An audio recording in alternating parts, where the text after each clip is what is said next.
Now on Denver7 News at 6, wax up those skis. Another Colorado resort is open for business. I'm Veronica Acosta at Keystone. We're talking to early risers this morning about how excited they are to finally hit those slopes. I'm Brian Sanders at Safeway this morning, where we're kicking off our Holiday Helpings donation drive. Coming up, I'll tell you the simple ways you can support our neighbors in need. Cross country, let's ride! Russell Wilson's slogan sounds great in a British accent. How the Broncos GM is supporting the quarterback and head coach Nathaniel Hackett ahead of Sunday's matchup across the pond. And you can book a spooky stay just in time for Halloween. The suspicious activity reported in this room of a historic hotel.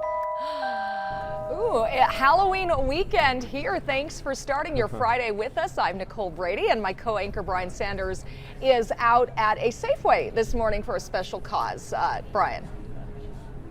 Yes. Good morning. Yeah, we're kicking off our Holiday Helpings donation drive this morning, which is an easy way that as you're doing your grocery shopping leading up to the holiday season, you can make a quick donation to help so many of our community members in need. This is the time to be at the grocery store at this hour. I have the place to myself and I have a grocery list. So we're going to do some shopping later. We're going to fill our basket with maybe some everyday items, some holiday items, and we'll be talking to Safeway about why they've chosen a gift card program to help nonprofits and people in need for the holiday season coming up. Yeah, gift cards.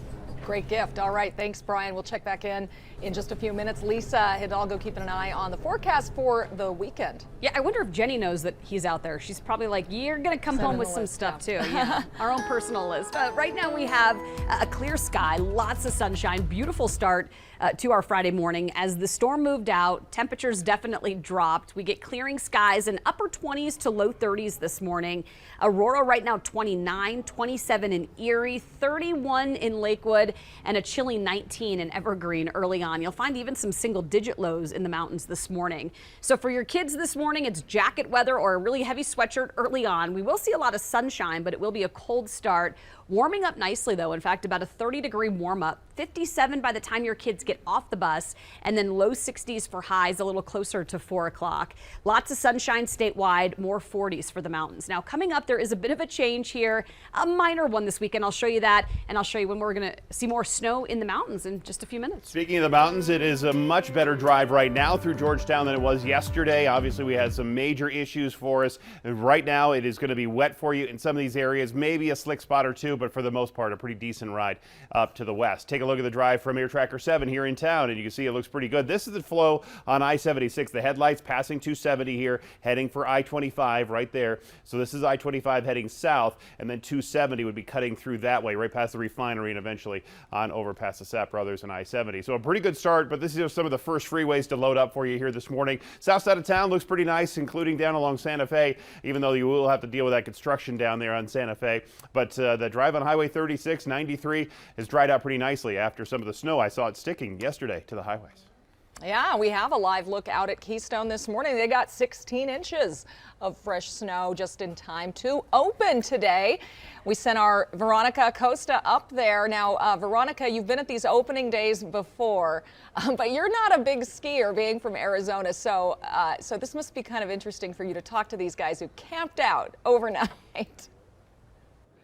I just can't wrap my mind around it. I'm a swimmer. In Phoenix, you swim all year long. I remember last year for Thanksgiving, I was home and we were jumping in a pool. So this is the complete different end of the spectrum, the opposite end of the spectrum. So different, but very cool. And these guys are dedicated. I mean, some of them have been here all night. We have two of them actually here this morning, Nate and Tom. They are veterans. You guys are pros. You've been doing this for years.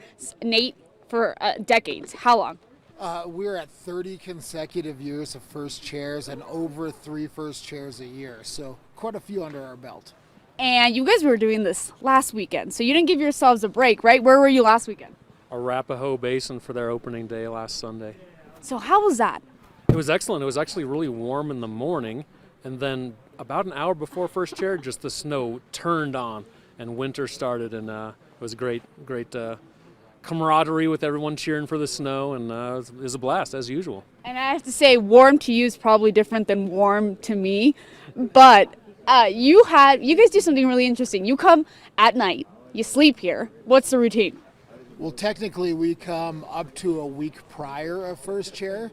The first part of it is actually learning the process, seeing where all the snow's at before announcement. Because you can't have first chair this many years in a row without kind of knowing you have to, when it's coming. So first, scouting mission. Second is posting up, hopefully before they announce. So yesterday we got here at 8 a.m. Before they announced they were opening, and we just kind of charged through, slept on the ground in our sleeping bags, and waited for this line to build behind us. So this takes skill. It's not just chance, right? Oh, not at all. You can come and join us, but there's no chance of getting first chair without us on it. Perfect. Thank you guys so much. We'll be chatting with Nate and Tom as the morning goes on, you guys, and we'll bring you all the stuff they're doing. And of course, once they get on that lift as well. Back to you. Always fun to see Nate Dogg out there. Veronica, but Lisa wonders, does he have another job? Right? If he's able to go scout daily throughout the month of October. Yeah. Hey, pretty cool that they kind of predict when the ski resorts will open. Maybe you and him can work something out. I will, yeah. In the future. I mean, you're trying to predict sort of how good of a snow year we're going to have, Lisa. You know what I love is I wish that this job, my job, was 100% accurate all the time, but it's just not. And even when we see a pattern and a change, we've been talking about La Nina, this being the third year of it. Here's what that means. We seek some cooler than average equatorial Pacific waters. And so what that does is change somewhat the flow of what we're seeing. And so the storms, think of the jet stream as a roller coaster, and these storms are the roller coaster carts coming off. As they make their way from northwest down in through Colorado, it tends to bring more snow to the central and northern mountains. Other parts of the state, though, can be extremely dry. So unfortunately, it can be a good news, bad news scenario for us with the La Nina. Now, with that in mind, I've seen years where we've said, you know, that's what's going to happen, and it totally changes compared to what we see in other parts of the state. When you look at our drought monitor, this was most recently issued yesterday morning. Still looking at a pocket of drought-free conditions there in through the central and southern mountains, down and through the San Luis Valley, so nice to see. But we could obviously, Nicole, use more wet weather for us, and we're going to see how this pans out. But so far, for some of these ski resorts, opening earlier than they have in a long time. We are seeing that. Thank you.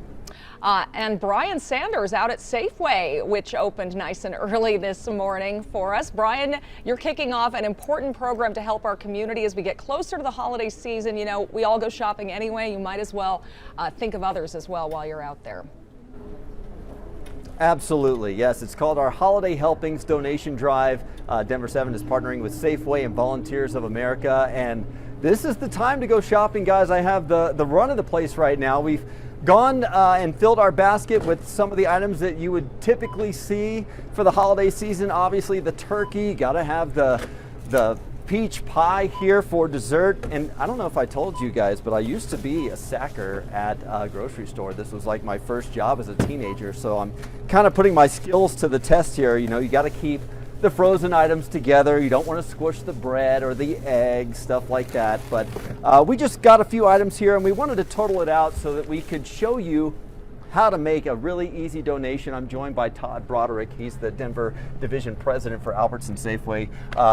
Thank you so much for having us out here today, for helping us launch this Holiday Helpings Donation Drive. It is a gift card program where those who sign up get a $50 gift card. And this is the second year you guys have gone with that program as opposed to just a sack full of food.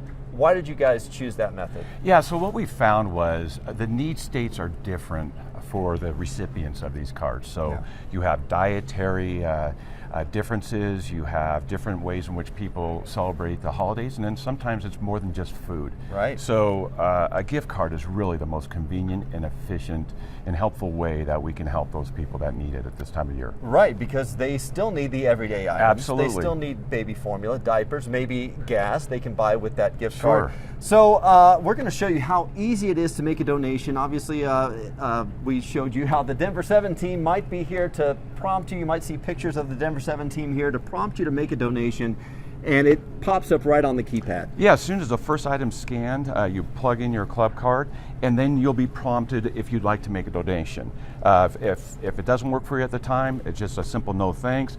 You can easily do a 1, a 3, a 5, or you can select other, which in some cases is a simple roundup, or in sometimes we have customers that like to do big donations, which is great. In this case, we'll just hit the $5 we'll hit the $5 donation. We'll get it totaled out, and it's as simple as that. We'll just run the club card over there, and there we go. So, and then we just made a $5 donation. Wonderful. So, Yeah, and we know a little goes a long way. Absolutely. Whatever you feel compelled to give, because families are really having to make some tough choices about what they purchase right now with inflation. Grocery prices, we know, are on the rise. So coming up a little bit later in our newscast, we are going to hear from nonprofits that are getting a boost and able to give those gift cards to a lot of families in need in our community. Guys, we'll send it back to you. Thanks, Brian. Our producer Elizabeth saying she already made a donation, so of course we'll all do that here at Denver 7 too. That's right. If you're looking for a last-minute Halloween-themed staycation, we have an idea here in Denver. Danny New is here with a place that takes us back to the 19th century, Danny. Yeah, and there's no shot of me buying this package, so this is good news for you, Nicole. Now it's all yours, if you want it. Okay. Well, let me tell you what it is first. We'll see. It's pretty cheap, only $600, and you can stay in a very specific room at the historic Oxford Hotel, which just celebrated its 131st birthday. With that package, you get a guided ghost tour of lower downtown, some free drinks at the cruise room, not to mention if $50 gets donated to Children's Hospital Colorado Foundation.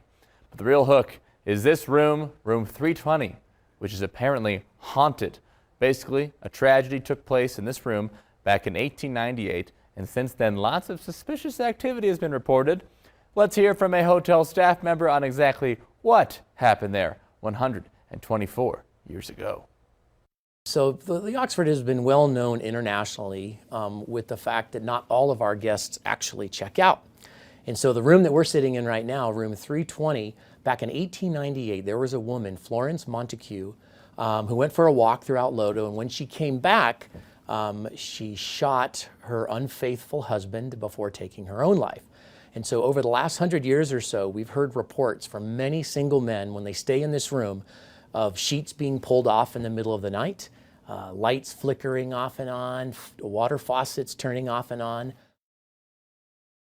Cole, I don't know about you, but I usually like to check into hotels where you typically get to check out. Yeah, yeah, that was a creepy line from him there. But it's okay because we're not single men, right? He said only single men. So in theory, we'd be fine. All right. If you want to attempt that. Yeah, go with a partner, go with a spouse. Lisa, how about you? Would you stay in this haunted hotel room? Yeah. Okay. Why not? Give it a try. She says she would. So, a Hobby Lobby's CEO is giving up his company. What he says sparked the decision. Also, the Broncos hungry for a win across the pond. We'll talk with Broncos insider Troy Rank about what they need to do to turn this season around.